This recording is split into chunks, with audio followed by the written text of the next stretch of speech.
So here I'm going to show you the extraction of DNA from some peas, and although this isn't a core practical, it is one that does have questions come up on the GCSE papers quite regularly in terms of why you might do certain stages and certain steps.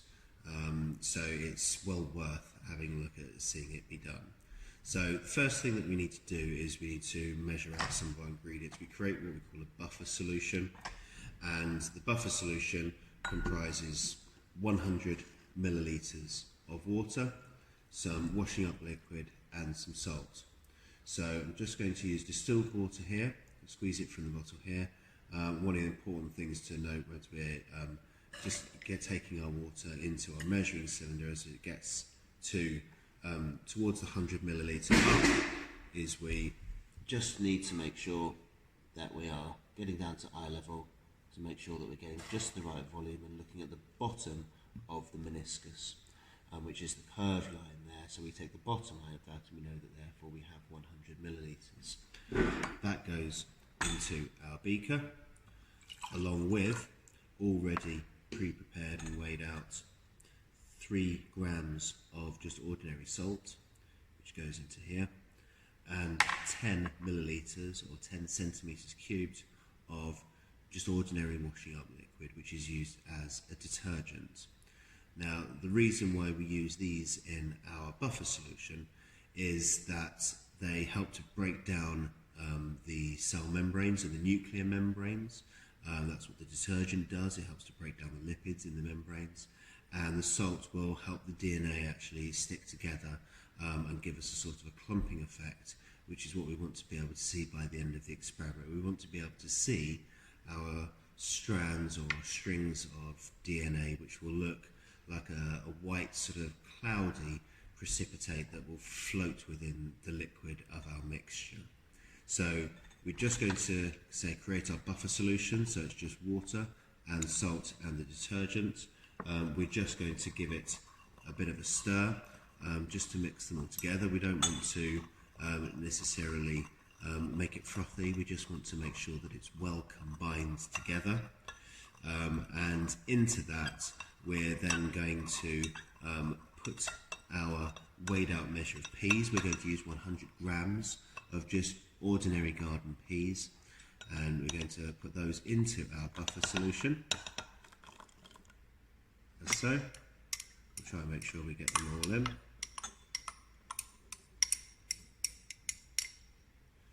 And we're just going to continue to give them a stir. We're going to try and break up some of the peas a little bit with this glass rod. We're not going to be able to break them a huge amount with that. We'll use a blender for that in a moment to really get them mixed up properly. All we're trying to do we're just trying to break apart the shells really, and just release some of the contents and get the process started, I suppose, of breaking down the peas. So we'll give this a good stir, and we'll start to break it apart. They're fairly firm, so we're not going to get an awful lot of breaking apart of our peas here. But you can see already that the liquid is starting to go a slightly greenish colour as they start to mix. But what we don't really want this mixture to go frothy. So we're going to just get it started there, and then we're going to put it into a water bath. We're going to put it into a hot water bath, which is set at 60 degrees centigrade. You can see our water bath here. And we're just going to place it into our water like so, nice and carefully, because 60 degrees C, 60 degrees centigrade, although it doesn't sound too hot, is definitely hot enough to burn you if you are not careful. So our pea mixture has been in our water bath for 15 minutes now. You can see it hasn't really changed an awful lot. Some of the shells are a little bit softer than they were and started to break apart a little bit. So what we're going to do now is we just take it out of here. We're going to put it into an ice bath just for a few minutes to cool it down and stop any further degradation of the DNA, any further breakdown of DNA, just to cool it down before we then blend it up and break apart those cells so that we can then filter out the contents and start the process of extracting our DNA. So our pea mixture has been in our ice bath for just a few minutes now. It doesn't take too long to cool it down in that cold water. So we're just going to remove our pea mixture, and we're now just going to blend it up with just an ordinary kitchen blender. So we'll just remove the glass rod, and we'll literally just pour our contents into our blender container. All our peas in there, and then we're just going to give it a quick blitz with the blender to try and break apart the pea cells.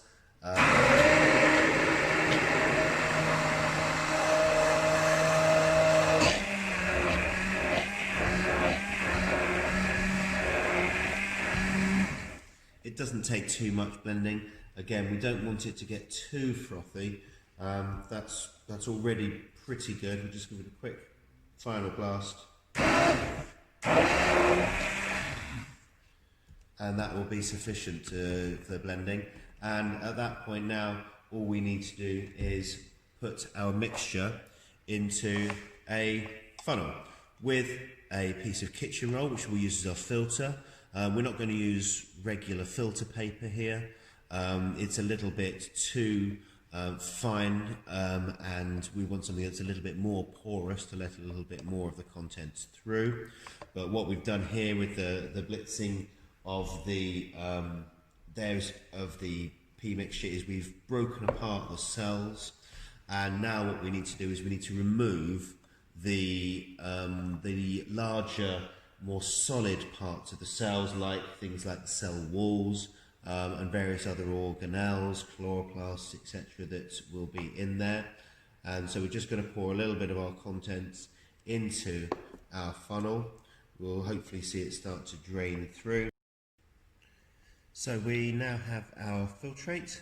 We're just going to remove the filter from the beaker. We only need about 10 centimetres cubed of our mixture, which is about a third of a boiling tube. So we're just going to pour a little bit of our filtrate, nice and carefully, into our boiling tube. And you can see there we've got a nice translucent colour green mixture there. We're then going to add 2 or 3 drops of trypsin, which is a protease that will help to break down any further proteins and just leave us with our DNA. So 1, 2 and 3 drops protease. We'll just give it a gentle stir to mix that enzyme in with our mixture, breaking down any remaining proteins, and then we're ready for our final extraction. So the last part of the process is, because the DNA is soluble in water, and obviously we won't be able to see it in here, we're going to add some ethanol that has been kept in an ice bath again, so ice cold ethanol, and we're going to let that trickle gently down the sides of our boiling tube. We don't want to add it too quickly, we don't want it mixing, we want it just to make a nice layer of ice cold ethanol just on the very surface of our mixture. So we'll just add it very slowly, very gently. I'll add it down the side, a few drops at a time. And we want a layer about 1 centimetre deep that will then sit on top of our pea mixture. And we will then start to see, gradually, we'll leave it there for a little while, and we'll gradually start to see the suspension of the DNA, which is not soluble in the ethanol, and that will start to form a cloudy sort of suspension, sort of strands of DNA that we'll see in between where the mixture and the ethanol meet.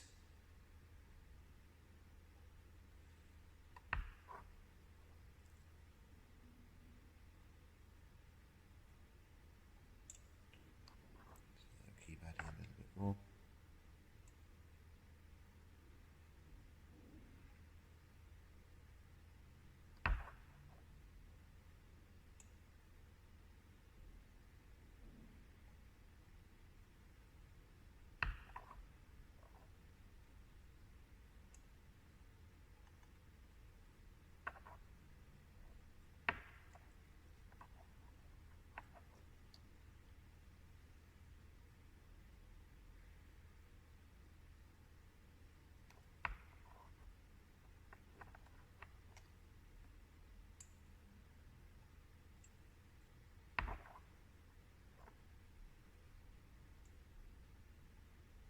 the more gently we add the ethanol, the less it will mix together, and hopefully we'll get a clearer separation line of DNA between at the boundary point of the ethanol and our mixture.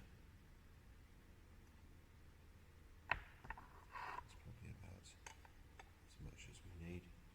So you can see there